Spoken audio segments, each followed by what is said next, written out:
ഒരു സ്ത്രീ പക്ഷത്ത് നമ്മൾ നിൽക്കണം, ഒരു കുട്ടിയുടെ കരിയറാണ് എന്നൊക്കെ പറയുമ്പോൾ മനസ്സിലായില്ലേ. അപ്പോൾ ആ രീതിക്ക് പറഞ്ഞ് അവരതിനെ അവതരിപ്പിച്ചപ്പോൾ നമ്മൾ അതിനകത്ത് പോസിറ്റീവ് റെസ്പോണ്ട് ചെയ്തു. പക്ഷെ അത് അങ്ങനെ അല്ലായിരുന്നു എന്ന് എനിക്ക് മനസ്സിലായി.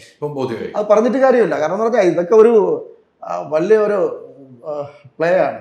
സിനിമ പോലെ തന്നെ അതിനൊക്കെ അപ്പുറത്തെ പ്ലേ ആണ്. അതിൻ്റെ ബിഹിൻ ദ കർട്ടൻ്റെ ഫ്രണ്ടിലുള്ളതല്ലേ നമ്മൾ കാണുന്നത്. ബിഹിൻ ദ കർട്ടൻ ഒരുപാട് കാര്യങ്ങളുണ്ട്. അങ്ങനെയാണ് അതിൻ്റെ കാര്യങ്ങൾ അങ്ങനെ പോകുന്നത്. സിനിമയെക്കുറിച്ച് ഇപ്പം ഇന്ദ്രജിത്തിൻ്റെ കാര്യം പറഞ്ഞു, എടുത്തു പറയേണ്ട നല്ല പെർഫോമൻസ് ആണ് ഇന്ദ്രജിത്തൊക്കെ ചെയ്യുന്നത്. ഇന്ദ്രജിത്തിൻ്റെ ഒക്കെ പെർഫോമൻസ്, ഈവൻ അനശ്വരയുടെ പെർഫോമൻസ് വളരെ ആസ് എൻ ആർട്ടിസ്റ്റ് ഞാനിപ്പോഴും പറയണത്, ഞാനിപ്പോഴും ആ പടം കാണുമ്പോൾ ആ ഫ്രെയിമിൽ അനശ്വരയെ കാണുമ്പോൾ നമുക്ക് ഭയങ്കര, ഞാൻ കട്ട് ചെയ്ത് പറയുന്നത് അനശ്വരയുടെ എല്ലാ ഫിലിമുകളും ഞാൻ കണ്ടിട്ടില്ല, കുറച്ച് പടങ്ങളെ കണ്ടില്ല. പക്ഷെ കണ്ടതിൽ വെച്ച് കമ്പാരിറ്റീവ്ലി അനശ്വര ഇതിനകത്ത് അങ്ങ് എന്താ പറയുന്നത്, അങ്ങ് ത്രൂ ഔട്ട് ഒരു വളരെ ഫ്രീ ആയിട്ട് അങ്ങ് പോയിക്കുകയാണ്. അതെ, മാത്രമല്ല ഞാൻ പറയുന്നത്, ഞാൻ വളരെ ആഗ്രഹിച്ചാണ് അനശ്വര ഇതിൽ കാസ്റ്റ് ചെയ്തത്. ഞാൻ അനശ്വരയുടെ എപ്പോഴും ഞാൻ വലിയൊരു അനശ്വര ഫാനാണ്. അനശ്വര വെച്ചൊരു പടം ചെയ്യണമെന്നുള്ള എൻ്റെ ആഗ്രഹമായിരുന്നു.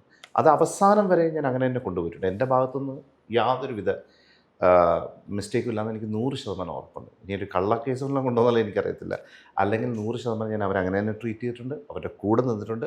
പക്ഷേ ഈ ഒരു ചോദ്യത്തിന് എന്തുകൊണ്ട് പ്രൊമോട്ട് ചെയ്യില്ല എന്ന ചോദ്യത്തിന് ആ കുട്ടിയുടെ നിന്നോ എൻ്റെ മാനേജറിനോ എൻ്റെ അമ്മയുടെ നിന്നോ വ്യക്തമായ ഒരു ആൻസർ കിട്ടിയിട്ടില്ലായിരുന്നു അന്നും. അപ്പോൾ അതൊരു ഫ്രസ്ട്രേറ്റിംഗ് പോയിൻ്റാണ്. നമ്മളൊരു ഡയറക്ടർ, നമ്മൾ എന്തെങ്കിലും തെറ്റ് ചെയ്താൽ കുഴപ്പമില്ല. ഇപ്പം ഞാൻ നിങ്ങൾക്ക് എന്തെങ്കിലും ഒരു തെറ്റ് ചെയ്തിട്ട് നിങ്ങൾ എന്നോട് അങ്ങനെ പ്രതിഷേധം കാണിച്ചാൽ എനിക്കത് മനസ്സിലാക്കാം. പക്ഷേ ഞാൻ നിങ്ങളെ വളരെ കെയർ ചെയ്ത് നമുക്ക് ഫീൽ ചെയ്യില്ലല്ലേ, നമ്മൾ ഇത്രയും ഇഷ്ടപ്പെട്ട ഒരു ആർട്ടിസ്റ്റിനെ വെച്ചൊരു പടം ചെയ്യുമ്പോൾ ആ ആർട്ടിസ്റ്റിനോട് വളരെ നന്നായി സഹകരിച്ച് അവർ നന്നായി പെർഫോമും ചെയ്തു. ഇപ്പോഴും ആ പടവും ട്രെയിലറും കാണുമ്പോൾ ഞാൻ ഈ എന്ത് നന്നായിട്ട് ആ കുട്ടി അഭിനയിക്കുന്നു. കാരണം നമ്മൾ അതിൻ്റെ പേഴ്സണൽ ലൈഫ് വിട്ടിട്ട് അതിൻ്റെ അതെന്ന് പറയുന്ന ആർട്ടിസ്റ്റിനെ ഭയങ്കരമായിട്ട് അഡ്മയർ ചെയ്ത് പോകുന്നു. സെയിം വിത്ത് ഇന്ദ്രജിത്ത്.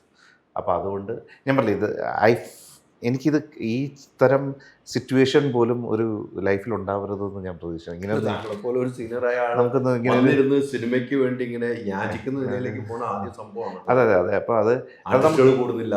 അല്ല, ഇതിപ്പം നമ്മൾ മറസൈഡ് പറഞ്ഞു ആർട്ടിസ്റ്റുകളെ പറയുമ്പോൾ ഇപ്പം നമ്മൾ ശരിക്കും അനശ്വരയുടെ പെർഫോമൻസ് എന്ന് പറഞ്ഞാൽ നമ്മളിപ്പോൾ ഇൻബോൺ ടാലൻ്റായിട്ട് വന്ന കുറേ ആൾക്കാരുണ്ട്. അവരെയൊക്കെ ഒരു തുടക്കത്തിൽ അവർ ചെയ്ത ചില കഥാപാത്രങ്ങളുണ്ട്. അതായത് മീര ജാസ്മിൻ, മഞ്ജു വാര്യർ, അതിൻ്റെ ഒരു മിന്നലാട്ടം ഇവിടെ കണ്ടിട്ടുണ്ട് എന്ന് പറയാം. ആ ഒരു രീതിയിൽ അങ്ങ് ഈ സിനിമ കാണുമ്പോൾ അത് മനസ്സിലാവും. മലയാളത്തിൽ ഇപ്പോൾ ഉള്ളതിൽ one of the finest artist in Malayalam cinema Anaswara രാജനാണ് ആസ് എ പെർഫോമർ. കാരണം ഞാൻ ആസ് എ ഡയറക്ടർ ഞാൻ പറയുന്നത്, നമ്മൾ സ്ക്രിപ്റ്റ് കൊണ്ട് ഇങ്ങനെ കാണിച്ചത് ഇതെന്ന് പറഞ്ഞു കഴിഞ്ഞാൽ ആ കുട്ടിയുടെ മുഖത്തുനിന്ന് മിന്നിമായിന്ന് നമ്മൾ ഒരിക്കൽ പുറത്തുനിന്ന് പറഞ്ഞ് ശരിക്കും പറഞ്ഞാൽ ഞാൻ കണ്ട് ഞെട്ടിയിട്ടുള്ളത് മഞ്ജു വാര്യരെയാണ്. അത് കഴിഞ്ഞാൽ നമ്മൾ കണ്ട് ഞെട്ടുന്ന ഒരു ആക്ട്രസ്സാണ് പുള്ളിക്കാരി. ഞാൻ ഇപ്പോഴും പറയുന്നു കേട്ടോ, she's A phenomenal performer, phenomenal actress.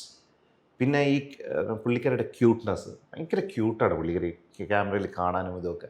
അപ്പോൾ അതൊക്കെ കൊണ്ട് തന്നെ ആ ഒരു സൈഡ് നമുക്ക് ഒരിക്കലും മാറ്റി വയ്ക്കാൻ പറ്റില്ല. നിങ്ങൾ രണ്ടും ഒരേ സ്വരത്തിലാണ് പറയുന്നത്. അതെ, തീർച്ചയായും ഇതൊരു നിഷ്കളങ്കമായ ഒരു കഥാപാത്രമാണ്. ആ നിഷ്കളങ്കത മാക്സിമം അമേസിങ് ജോബാണ്, പറയാതിരിക്കാൻ വയ്യ. കാരണം നമ്മൾ ആ ക്യാമറയിൽ ഞാൻ പറഞ്ഞില്ല, നമ്മൾ കണ്ണെടുക്കാതെ ആ പുള്ളിക്കാരി നമ്മൾ നോക്കിയിരുന്നു പോകും. എല്ലാ പെർഫോമൻസും മീറ്ററിൽ പോലും ഒരു ഇമോഷൻ്റെ മീറ്ററിൽ പോലും 19-20 വയസ്സുള്ള കൊച്ചാണ്.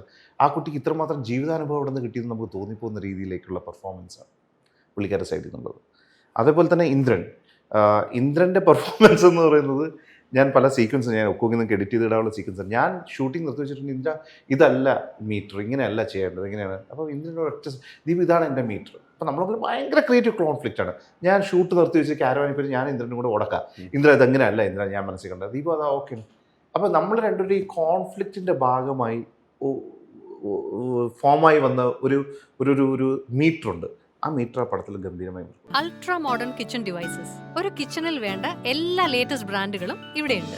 ലോകോത്തര ബ്രാൻഡുകൾ, original products, wide range. MyG future.